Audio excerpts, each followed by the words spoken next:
Assalamualaikum warahmatullahi wabarakatuh dan selamat pagi semua. Okey, untuk hari ini kita dah belajar tentang kata ganda berentak. Okey, untuk tugasan pada esok hari ataupun pada hari Selasa 28 hari bulan 9 2021, apa yang awak perlu buat adalah cikgu nak awak bina ayat menggunakan kata ganda berentak dengan betul. Okey, sebelum tu, okey, untuk hari ni, untuk tugasan hari ni, siapa yang tak masuk kelas pada hari ni, okey, tugasan hari ni adalah awak kena selesaikan tugasan di buku aktiviti muka surat 14, iaitu awak kena lengkapkan petikan dengan kata ganda berentak yang betul. Okey, tajuk dia adalah rewang. Jadi dekat tempat kosong ni awak kena isi kata ganda berentak dengan betul. Sebagai contoh, cikgu baca satu contoh.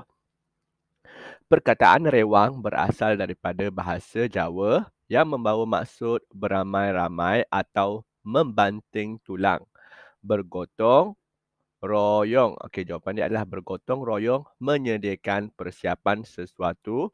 Majlis bergotong royong adalah melakukan sesuatu aktiviti secara bersama-sama. Okey, untuk tugasan hari ni sebelum cikgu suruh awak buat ayat, cikgu akan bagi contoh ayat, beberapa contoh ayat menggunakan kata ganda berentak dengan betul. Sebagai contoh dekat sini cikgu guna kata ganda berentak kuih muih dan lauk pauk. Ibu hendak membeli kuih muih dan lauk pauk tradisional seperti yang cikgu bagi tahu hari ini, iaitu kuih muih lauk pauk ni kata ganda ni merujuk kepada sesuatu yang banyak. Sebagai contoh awak tengok dekat sini, ibu hendak membeli kuih muih. Ada banyak kuih muih dekat situ, iaitu ada kuih lapis, kek lapis, ada lauk pauk, ada bermacam-macam jenis lauk. Seterusnya, Encik Muaz tergopoh gapah ke tempat kerja kerana bangun lewat.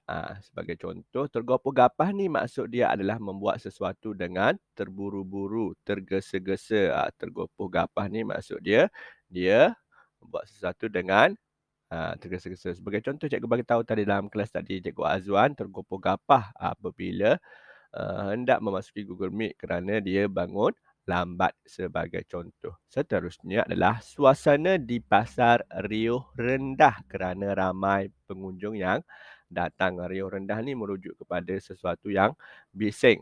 Sebagai contoh di dalam kelas awak, dalam kelas ni awak akan jadi riuh rendah. Suasana dalam kelas akan menjadi riuh rendah ketika ketiadaan guru. Okey, seterusnya adalah tentang saudara mara saya telah berkunjung ke rumah semasa hari perayaan. Saudara mara ni merujuk kepada saudara mara awak lah, orang yang terdekat dengan keluarga awak. Seterusnya adalah majlis perkahwinan Neolofa berjalan dengan lancarnya dan gilang gemilang. Gilang gemilang ni maksudnya dengan meriah.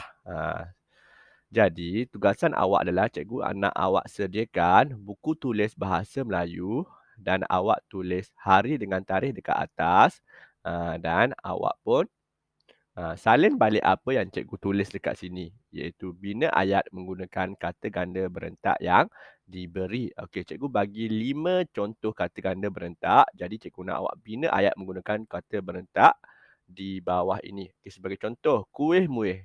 Jadi contoh ayat yang cikgu berikan adalah ibu pergi ke pasar untuk membeli kuih muih bersama kawannya. Yang seterusnya adalah cirit-birit, gelap gelita, saudara mara, mandi, manda. Cikgu nak awak bina ayat menggunakan perkataan kata ganda berentak yang diberi. Sebelum awak bina ayat tu, awak kena tahu dahulu apa maksud kata ganda berentak ini. Sebagai contoh, cirit-birit. Apa itu cirit-birit? Gelap gelita. Apa itu gelap gelita? Saudara mara. Apa itu saudara mara? Dan mandi, manda. Okey, itu sahaja tugasan untuk awak pada hari esok, itu hari Selasa. Awak nak buat sekarang pun boleh. Cikgu bagi tempoh untuk awak lakukan tugasan ini sehingga hari Jumaat. Okey, kalau ada apa-apa boleh komen dekat ruangan komen. Itu sahaja daripada cikgu. Sekian, terima kasih.